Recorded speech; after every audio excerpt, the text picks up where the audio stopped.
देश प्रदेश में आपका बहुत बहुत स्वागत है। आपका भरोसेमंद समाचार ग्रुप एनडीटीवी अब मध्य प्रदेश, छत्तीसगढ़ के बाद राजस्थान में भी लेकर आए एक नया चैनल एनडीटीवी राजस्थान। इस चैनल के लॉन्च के मौके पर मौजूद थे राजस्थान के मुख्यमंत्री अशोक गहलोत और राजस्थान में बीजेपी अध्यक्ष सीपी जोशी। दोनों ने ही एनडीटीवी राजस्थान को शुभकामनाएं दी और कई मुद्दों पर अपनी बातें खुलकर रखी।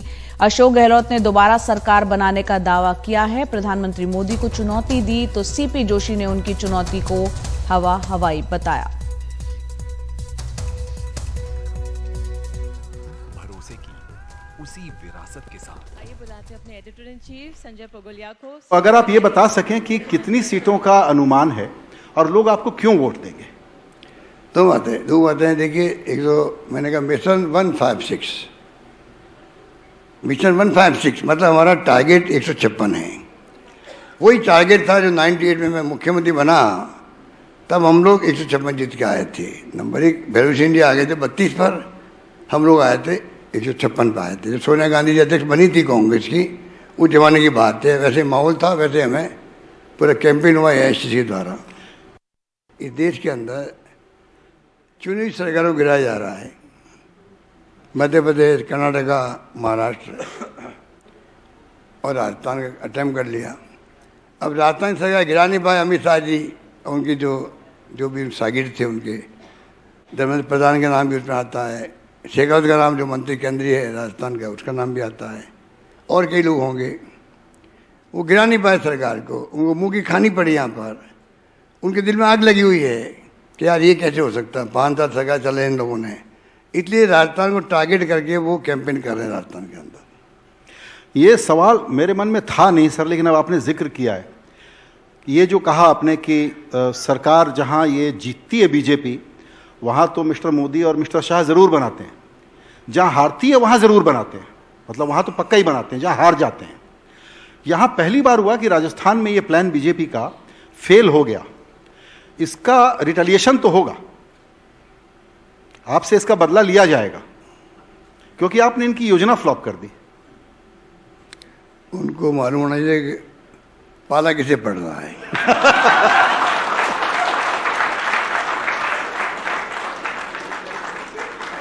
बहुत सारे लोग चौंके हुए हैं कि आपका इतना शांत, सौम्य, मृदु स्वभाव, ये जो आपने कहा कि पाला किससे पड़ा है, ये एग्रेशन कहां से आता है?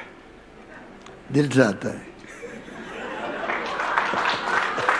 जब आप सच्चाई पे हो, सच्चाई पे जो जिंदगी, कोई व्यक्ति जिंदगी में सच्चाई पे चलता है ना, तो एग्रेशन भी आता है और सब कुछ संभव होता है कामयाब होना। जैसे देश के लेवल पर चर्चा होती है कि मोदी वर्सेस हु, उस तरीके से राजस्थान में भी ये प्रश्न थोड़ा सा चला हुआ है कि गहलोत वर्सेस हु, तो सामने कौन है आपको पता है? ढूंढ रहे हैं हम लोग, ढूंढ रहे हैं। नहीं, उसमें एक इल्जाम आप पर और है सर। वो इल्जाम ये है कि दोनों पार्टियों में एक समस्या है कि दोनों के जो सामने वाली पार्टी के विरोधी हैं उनसे दोस्ती है, सेटिंग है। प्रॉब्लम घर के अंदर है। देखिए, अभी मैं आया हूँ शिक्षक दिवस के ऊपर, बहुत सम्मेलन था बड़ा बिरला ऑडिटोरियम के अंदर। मैंने वहाँ यही बात कही है। वसुंधरा जी ने जो है हमें तंग किया है। लोग कहते मिली भगत है आपस के अंदर, जबकि इतना तंग किया। हमारी सरकार बदल गई थी, हमारी सरकार बदल गई थी पिछली बार। रिफाइनरी बंद कर दी उन्होंने भी और मोदी जी ने भी। तो अशोक गहलोत को राजस्थान में जादूगर भी कहा जाता है। देखना होगा कि इस बार उनका ये जादू चलता है या नहीं चलता है। लेकिन जो तमाम दावे वो कर रहे हैं उस पर सीपी जोशी का क्या कहना है, वो भी सुनते हैं। आपसे यही प्रश्न पूछना चाहेंगे। अब से कुछ देर पहले यहाँ पर मुख्यमंत्री अशोक गहलोत थे, वो ये कह रहे हैं कि बीजेपी को ये पता ही नहीं है कि उनका पाला किससे पड़ा है। 156 सीटें हम कम से कम यहाँ लेकर के आएंगे और 56 पर उन्होंने खास तौर से जोर दिया है। क्यों दिया ये भी आप जानते हैं। देखिए, अशोक गहलोत जी बहुत अनुभवी नेता हैं, तीसरी बार मुख्यमंत्री हैं, लेकिन उनको ध्यान में रखना चाहिए कि 2000 पिछले चुनाव में जब मुख्यमंत्री बने थे वो दूसरी बार, और उस समय भी कहा था कि मैं रेगुलर तीसरी बार मुख्यमंत्री बनूंगा। उस समय मात्र 21 सीटें आई थी, और जिस प्रकार से अभी इस टेन्योर में उनका कालखंड रहा है, भ्रष्टाचार के सारे रिकॉर्ड तोड़ दिए।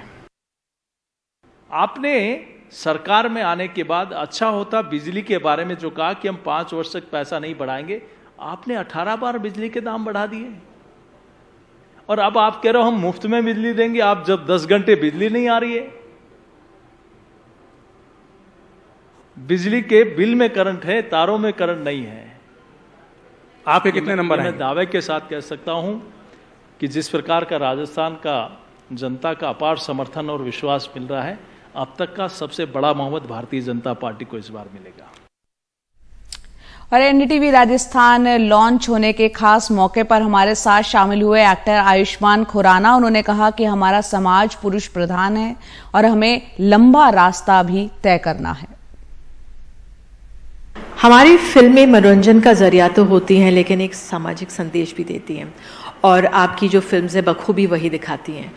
आपके जहन में, नज़रिए में जब आप फिल्म्स करते हैं क्या रहता है? क्योंकि आपकी फिल्म्स मैसेजिंग पे बहुत, अब गो डॉक्टर मैं आपका देख रही थी, डॉक्टर जी देख रही थी, बेहतरीन फिल्म, शायद सभी डॉक्टर्स को देखनी चाहिए, और उसमें भी बहुत स्टीरियोटाइप्स वहाँ पे टूटते हैं। आपकी जो बोली है भोपाली है, शायद उसमें वो तक तमाम चीज़ें जो उसमें आप लाए। क्या लगता है आपको जो हमारी फिल्म्स हैं वो किस तरह के मैसेजिंग में हमारे समाज को सुधारने में किस तरह का रोल अदा करते हैं? क्योंकि you are a thinking actor, director. मेरा ये मानना है कि एक बहुत ही गिव एंड टेक रिलेशनशिप होता है समाज और फिल्मों के बीच में। हम काफ़ी चीज़ें समाज से लेते हैं और कुछ समाज को देते भी हैं। तो एक सिम्बायोटिक रिलेशनशिप जो है ये समाज और फिल्मों में बहुत खूबसूरत है। उसके अलावा डॉक्टर जी में मुझे लगता है सिर्फ डॉक्टर्स ही नहीं बल्कि हर एक को, स्पेशली एडोलेसेंट्स को देखनी चाहिए डॉक्टर जी। एक फीमेल गेज है, एक आई थिंक पुरुष प्रधान समाज है हमारा, जो काफ़ी लोग नहीं मानते हैं अभी भी, लेकिन we have a long way to go. तो एक जो फीमेल गेज अगर हमारी समाज में फिल्मों के ज़रिए हो, शायद मैं इकलौता ऐसा एक्टर होऊंगा यंग एक्टर्स में जिन्होंने बहुत फीमेल विमेन डायरेक्टर्स के साथ काम किया है। तो आई थिंक हमारा समाज बेहतर और हो सकता है।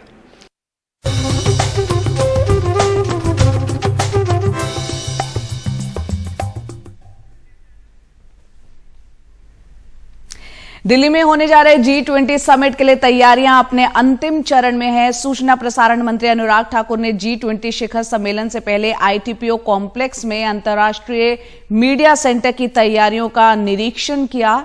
इस मौके पर अनुराग ठाकुर ने कहा कि भारत के लिए ये एक गौरवशाली पल है जब हम G20 की अध्यक्षता कर रहे हैं। दिल्ली में 78 स्थानों पर UHD और 4K कैमरे लगाए गए हैं। मीडिया सेंटर अंतर्राष्ट्रीय स्तर का बनाने का यहां पर प्रयास हुआ है और इनके नाम गंगा, गोदावरी, यमुना जैसी सभी नदियों के नाम पर रखे गए हैं। प्रेस कॉन्फ्रेंस के लिए 50 से 300 सीटर वाला एक हॉल भी वहां पर बनाया गया है।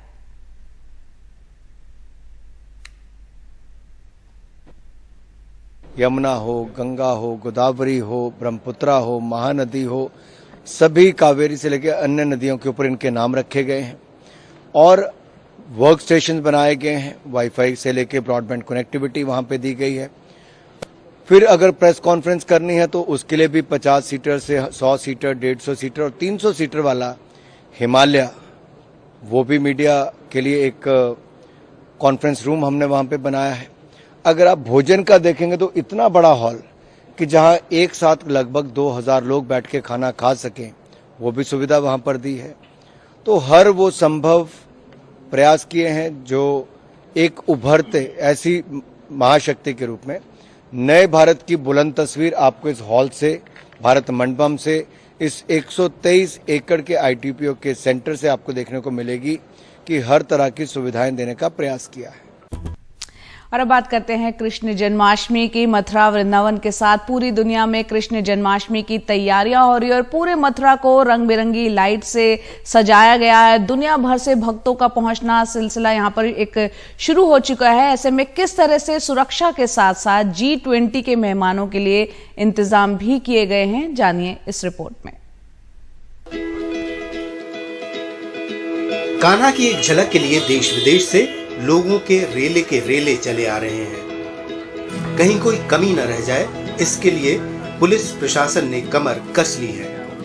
पूरे क्षेत्र को जोन, सेक्टर्स, सब सेक्टर्स में डिवाइड करके civil police, PAC, paramilitary, AS check टीमें, बीडीडीएस टीमें, एटीएस की टीमें और सादे में अभिसूचना की टीमें लगी हुई हैं।